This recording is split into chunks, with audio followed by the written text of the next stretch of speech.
2047 కల్లా ప్రపంచంలోనే రెండో అతిపెద్ద ఆర్థిక వ్యవస్థగా ఎదగాలన్న లక్ష్యంతో భారతదేశం ముందుకెళ్తుంది. 2030 నాటికల్లా సుస్థిరాభివృద్ధి లక్ష్యాలు సస్టైనబుల్ డెవలప్మెంట్ గోల్స్ని చేరుకోవాలని లక్ష్యంగా పెట్టుకుంది. భారత్లో విద్యుత్, టెలికమ్యూనికేషన్ రంగంలో వచ్చినన్ని సంస్కరణలు, సాధికారత, అభివృద్ధి భూ జల వనరులకు సంబంధించిన రంగంలో మాత్రం సాధించలేకపోయింది.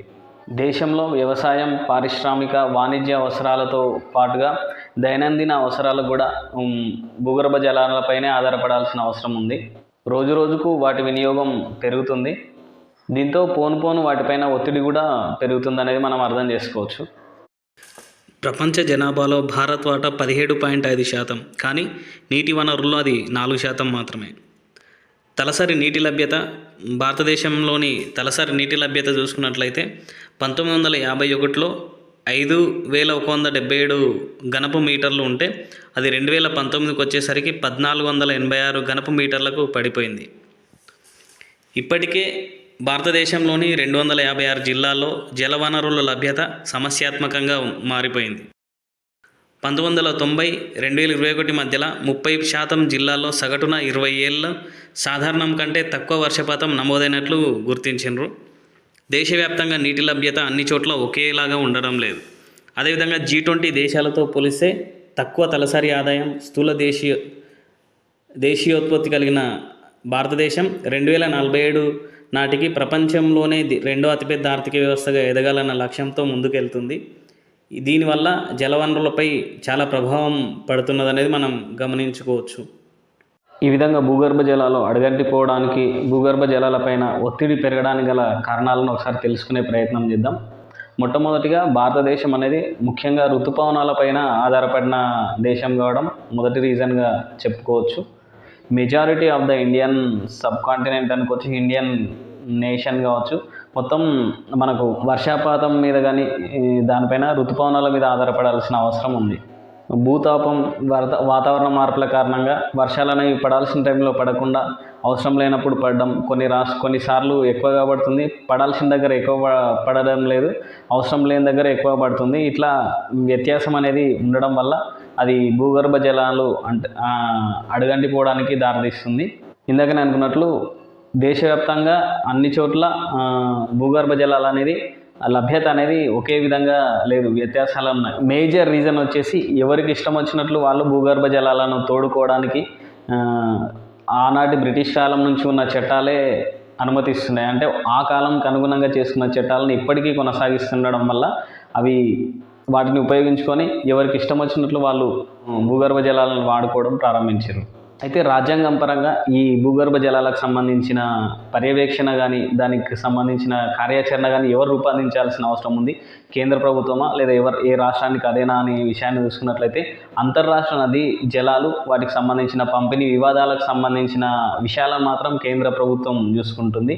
మిగతా అన్ని విషయాల్లో రాజ్యాంగం పరంగా చూసుకుంటే ఏ రాష్ట్రానికి ఆ రాష్ట్రంలో పరిధిలో ఉన్న భూగర్భ జలాలు, నదులపైన హక్కులైతే ఉంటాయి. అంతర్రాష్ట్ర అంటే రెండు రాష్ట్రాల మధ్యలో గొడవలు కానీ వాటి పంపిణీ విషయంలో కానీ కేంద్ర ప్రభుత్వం జోక్యం చేసుకుంటుంది. కానీ అంతే తప్ప మిగతా అన్ని విషయాల్లో ఏ రాష్ట్రానికి ఆ రాష్ట్రమే చర్యలు తీసుకోవాల్సిన అవసరం ఉంది. ప్యూర్గా ఇది స్టేట్ లిస్టెడ్ అంశం, ఒక రాష్ట్ర జాబితాలోని అంశం కాబట్టి ఏ రాష్ట్రానికి ఆ రాష్ట్రం చర్యలు తీసుకోవాల్సిన అవసరం ఉంది. రాష్ట్ర ప్రభుత్వాలే ఇనిషియేషన్ తీసుకొని వీటిని అమలుపరచాల్సిన అవసరం ఉంటుంది. ఈ భూగర్భ జలాలు అడుగంటిపోకుండా భారతదేశం యొక్క అనుకున్న లక్ష్యాలని ప్రపంచంలోనే రెండవ అతిపెద్ద ఆర్థిక వ్యవస్థగా ఎదగాలనుకున్నప్పుడు భూగర్భ జల వనరులను కాపాడుకోవాల్సిన అవసరం ఎంతైనా ఉంది. సో దానికి సంబంధించి కొన్ని పరిష్కార మార్గాలు అయితే ఈరోజు ఎడిటోరియల్ ఇవ్వడం జరిగింది. వాటిని ఒకసారి డిస్కస్ చేసుకునే ప్రయత్నం చేద్దాం. ప్రస్తుతం ఉన్న జాతీయ జలవనరుల మండలిని రద్దు చేసి దాని స్థానంలో రాష్ట్రాలు, కేంద్రం రెండింటి మధ్యలో సమన్వయపరుస్తూ చర్యలను తీసుకునే విధంగా ఒక మండలిని కొత్తగా ఏర్పాటు చేయాల్సిన అవసరం ఉంది. దీనికి పర్ఫెక్ట్ ఎగ్జాంపుల్ మనం సౌదీ అరేబియా విషయంలో చూసుకోవచ్చు. దాని గురించి మనం డీటెయిల్గా చూసుకుందాం. ప్రపంచంలోనే అత్యధిక తలసరి ఆదాయం కలిగిన దేశాల్లో సౌదీ అరేబియా ఒకటి. ఆ ఎడారి దేశంలో నేడు జలసిరులు పుష్కలంగా లభ్యమవుతున్నాయి. అక్కడ ఒక్క చుక్క నీటి బొట్టును కూడా వృధాగా పోనీయడం లేదు. వ్యర్థ జలాలను సమర్థంగా పునర్వినియోగిస్తున్నారు. జాతీయ జల వ్యూహం పేరిట అక్కడ ప్రభుత్వం 2018లో చేపట్టిన సమీకృత జల సంరక్షణ చర్యలు చక్కటి ఫలితాలను ఇస్తున్నాయి. వ్యవసాయం, పర్యావరణం, నీటిపారుదల శాఖలు, ప్రైవేట్ సంస్థలు ఈ క్రతువులో కలిసికట్టుగా పాల్గొంటున్నాయి. నీటి లభ్యత, నాణ్యతను పెంచుకోవడంతో పాటు పర్యావరణ ఆర్థిక సుస్థిరతను సాధించడం, జలవనరులను అభివృద్ధి చేసుకోవడంపై ప్రధానంగా దృష్టి సారించారు. 2019 గణాంకాల ప్రకారం సౌదీలో ప్రతి ఒక్కరూ ఏటా 67 ఘనపు మీటర్ల నీటిని పునర్వినియోగిస్తున్నట్లు మనం తెలుసుకోవచ్చు. జలవనరుల రంగంలో ప్రైవేటు రంగాన్ని ప్రోత్సహించాల్సిన అవసరం ఉంది. రాష్ట్ర స్థాయిలో సమర్థమైన సమగ్ర జలవనరుల పర్యవేక్షణ కార్యాచరణ యంత్రాంగాన్ని ఏర్పాటు చేసుకోవాలి. ముఖ్యంగా ఈ విధంగా సమర్థవంతంగా కార్యాచరణ ఏర్పాటు చేసుకొని అప్లై చేసి మంచి ఫలితాలను తీసుకొస్తున్న రాష్ట్రాలను ప్రోత్సాహకాలు అందజేయాల్స్తే మరింత అభివృద్ధి అనేది ఈ జలవనరుల రంగంలో సాధ్యమవుతుంది.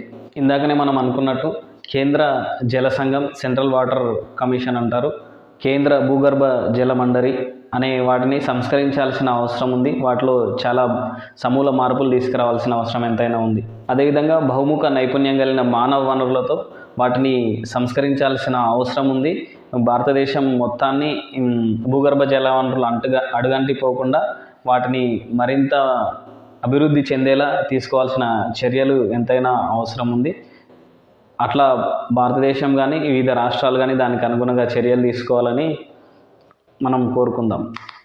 ఇటీవల G20 సదస్సులో జలవనరుల నిర్వహణలో నూతన ఆవిష్కరణలపై ఆయా దేశాల ప్రతినిధులు తమ అనుభవాలను పంచుకున్నారు. ప్రత్యేకించి నదుల పునరుజ్జీవనం, భూగర్భ జలాల నిర్వహణ, సమర్థమైన నీటి వినియోగం, మెరుగైన నీటి సరఫరా వ్యవస్థలు, పరిశుభ్రమైన తాగునీరు, జలవనరుల చట్టాలు, వ్యర్థ జలాల నిర్వహణ వంటి అంశాలపై లోతైన చర్చ జరిగింది. ఆ సందర్భంగా తీసుకున్న నిర్ణయాలు భారత్ వంటి అభివృద్ధి చెందుతున్న దేశాలకు ఎంతో అనుసరణీయం. ముఖ్యంగా ఇండియా 2030 నాటికి సుస్థిరాభివృద్ధి లక్ష్యాలను చేరుకోవాలంటే జలవనరుల రంగంలో సంస్కరణలు తీసుకురావడం ఎంతో అవసరం. సో ఈ G20 సమ్మిట్లో తీసుకున్న నిర్ణయాలను భారతదేశం తప్పకుండా పాటించి దాని నుంచి మంచి అభివృద్ధిని సాధించాలని కోరుకుందాం. That's it friends. ఇట్లాంటి ఇంట్రెస్టింగ్ టాపిక్స్ మీకు కావాలనుకుంటే మన ఛానల్ అయితే ఫస్ట్ వీడియోని లైక్ చేసి ఛానల్ని ఇప్పటివరకు సబ్స్క్రైబ్ చేసుకోకపోతే సబ్స్క్రైబ్ చేసుకొని వీడియోని మీ ఫ్రెండ్స్తో షేర్ చేసే ప్రయత్నం చేయండి. ధన్యవాదాలు.